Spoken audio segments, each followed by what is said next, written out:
what's up? This is NFL Real Talk. You know what it is. This is our mock draft. You know what it is. We're going to go and get the first picks. Well, our first 10 picks of my mock draft, his mock draft. We'll start off with the Panthers. Who you got them taking? Not that I agree with it, but I have Carolina going with Cam Newton, quarterback from Auburn. He's big, athletic. He has much upside. Extraordinary athlete. Me, I would prefer some accuracy coming from my quarterback. I would prefer him to be able to read the field a little bit better, but they need a quarterback, and Cam Newton has the biggest upside. Got to gamble. Yeah, I say Cam Newton too. I'm gonna hate it being in NFC South. I think he'll be pretty decent, pretty good. I hope he's a failure, because I mean, it helped out the Buccaneers. I mean, I'm not wishing bad on him per se, but we need to win. We need to win. I can't lie. Hey, number 2, I'm going for Denver. I'm going with Marcel Darius. I think that might be the best pick on a lot of people's board. Big guy, big athlete. Big guy. He can work. I like his hand movements. He uses his body a lot. And they're converted to a 3-4, right? They convert to a 4-3. 4-3, I mean, yeah. So they have Elvis Dumervil back, and we'll see what Robert Ayers can do. I think I'm sure he's a bust, but you know. He might be better at his natural position. Yeah, he might be better than 4-3, so. Yeah. But having Marcel Darius in, that defense was atrocious last year. Oh, they suck. Like, Tampa Bay can't stop the run, but they can't stop anybody. Do you remember what Oakland did to them? What do they have? Both of their running backs have like 100 or something? Well, Oakland just made it look worse. Buffalo Bills, I got Von Miller. I said that they need to get over the Maven Scrub pick, because they can't have Maven like lingering around. He's just go watch his workouts. He workouts like a wide receiver. He's a scrub. So Von Miller's the real deal. I think he's the best linebacker in the draft. I think he's official. I'm going the same. It seems like we're 3 for 3 on the first, on the top of the 3 of the draft for us. But the Bengals. Well, Bengals are going to blame Gabbert. They need a quarterback. Carson Palmer won't be back next year. I'm positive he won't. He has $80 million in the bank. Yeah, he doesn't care about Cincinnati right now. He's sitting mighty nice. I have AJ Green. I just basically put Chad Johnson as a clown now. I mean, he's doing other things. He wants to hang out with T.O. and do all this. What's that show on Versus they had? T. Ocho or something? T-Ocho. So he wants T-Ocho show. He wants to go play soccer. He wants to just do all this other stuff. When are we going to see like a workout video with football? He plays around too much to me. And I think he gets on Marvin Lewis' nerves. Well, I still like Ocho Cinco, but they do need to look towards the future. And AJ Green he could be the top prospect in this draft. So, I mean, why would Cincinnati skip out on that when he could be? I mean, and he feels a need. Because they will need a receiver after a while. Because how old is Chad? Chad in his 30s, I know, 30. He's probably at least 32. The Cardinals, Arizona Cardinals. Number 5, Cardinals. I have Robert Quinn. I just basically said they need a pass rush. I mean, I thought about putting Patrick Peterson there, but they spent a first on Adrian Wilson, first on Cromartie. They spent a first on Antrell Rowe, who used to play. He used to be with the Cardinals, now he's with the Giants. That's too many first-round picks on DBs. They need a pass rush. Joe Porter didn't do anything. Miami knew better. Miami knew. I mean, he just didn't do anything. So I think Robert Quinn, I'm not sure. I may change it later, but I'm not sure how much he can drop back. Because I was looking at his pro day, and that's my problem with Robert Quinn. I got him going number 5 to Arizona, but like you just said about him dropping back, he will be outside linebacker instead of defensive end in their system. And all the reports, that you hear coming out from his pro day is he doesn't drop back well. But their problem is pass rush. Yeah, that's the bottom line. I'm pretty sure Lamar Woodley doesn't drop back that well either. Yeah, I don't see him drop back, but yeah, he gets the job done. He rushes the quarterback. Yeah. So number 6, Cleveland. Cleveland Browns. I have Julio Jones. Julio, I have AJ Green. Okay. I have AJ Green. He was still on my board. You already had him going to Cincinnati. Right. So I got him going to Cleveland. Everyone knows they need a receiver. Yeah, I mean, we both agree they need a receiver. Just whichever one, but they need one. What more needs to be said besides they need a receiver, and AJ Green is phenomenal. Yeah. So, I mean, I just pretty much put like if they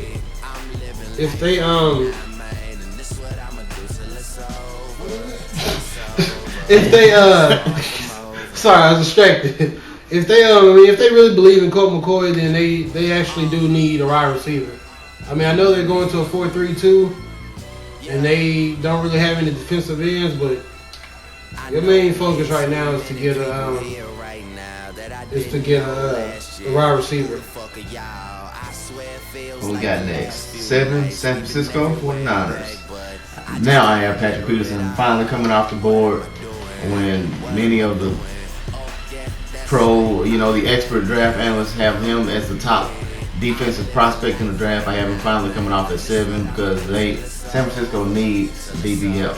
They got what's the safety name out of? Taylor Mays. They got him last year, so we don't know if he lives up to his potential. He might be able to learn something, and he might be able to get him a starting role, and then be able to top that off with Patrick Peterson. That defense could improve drastically. Yeah, I got him getting Blaine Gabbert. I mean, really the only reason for that, I guess, is because, new regimes bring about using new quarterbacks. They talking about they want to work with Alex Smith, but that's a lie. He's done. I don't believe in him. Blaine Gabbert, I know he ran like a pro style in high school, and all his life he's been doing a pro style, I guess, except when he got to college.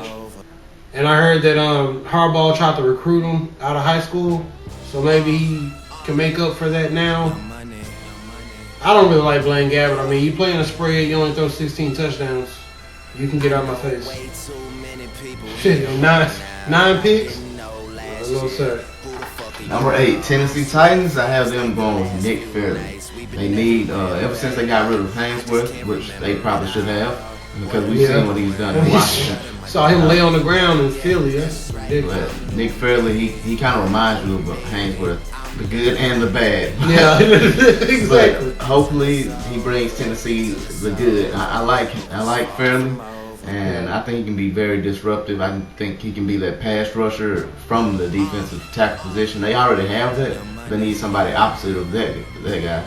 So he can drastically improve their defense and be able to stop the run. He plays physically. Yeah, I have Nick Fairley also. The big reason why I have him is because the Titans D-line coach used to coach Nick Fairley at Auburn. So, maybe that's the one person that can make him give it his all. So that's kind of like with Hainsworth. Like nobody can make Hainsworth do anything besides Tennessee. Like whoever their defensive line coach. Randy Moss in New England. Yeah, it is. Oh, Randy Moss, you hurt me. Crying back to New England. Dallas Cowboys at number 9. I have them picking Tyron Smith. We know they need help on offensive line. They got rid of Flozell Adams last year, and the rest of the line just hasn't really been that good. They could use some help at guard, but they can use some help. Well, I guess they got Gerard. Yeah, at center they're pretty good. Gerard isn't too bad, but I have them getting Tyron Smith. I'm not too sure about him because he played at 280 in college, which is pretty small, and he's gonna have to play bigger in the pros. But he was very athletic. The report from the pro day said he carried the extra weight. He got up to 310. He carried it very well, and Dallas might be willing to take a chance on him at number 9. For the Cowboys, I have Patrick Peterson. I know he's slipping real far in my draft, but I think even if he's there around 6 or 7, I think Jerry Jones will trade up and get him. I think Jerry Jones really wants him. Jerry Jones always goes for the sexy pick. Tyron Smith, he's supposed to be you never really heard anything about him until these combines and all this stuff popped out. Then he's so athletic, and that's the kind of person that I think Jerry Jones will want it. So I just chose Patrick Peterson as like the big pick for him. And I mean, they need DB help. Not even corner. They need DBs, corner, safety, all of the above help. Washington's number 10. Redskins. I got them going with Julio Jones. He's coming off my board now at number 10. They need a receiver. They have Santana Moss, but he's not getting any younger. His whole game is based off his explosion and speed. And he's not slow, but he's losing a step. And opposite of Santana Moss, they really don't have anyone at the threatening the DBs anyway. So I say they go ahead and try to groom Julio Jones now. And hopefully they can revive that passing attack a little bit more and help out whoever the quarterback is going to be next year. For the Redskins, I had Prince Amukamara. I guess the reason I put him there is because looking at the whole division, I mean, you need corners. I mean, they need quarterback as priority, wide receivers priority. But since I don't have any wide receivers left, I said they got to get Prince because when you look at the Cowboys, they have Dez Bryant and Miles Austin. You look at Philly, they have Deshaun Jackson and Jeremy Maclin. And when you look at the Giants, you have Akeem Nicks and Steve Smith. I mean, really, the Redskins already have the safeties. And they have, Dante Hall is, I guess, decent sometimes. I mean, if you have Prince, that even help out more. That's pretty much the only reason I picked him. Well, that being said, that concludes our top 10 for the 2011 NFL Draft. Our mock. And I mean, we will be posting these down in the details so you can actually see our picks. And we'll post our alternative picks, right. Our alternate picks also to go along with them. And I mean, we can edit ours up until like an hour before the draft, like we said on our draft contest. But we'll catch you later. Check out part 2. Picks 11 through 20. And then we'll also have part 3 coming. So just stay tuned. Peace.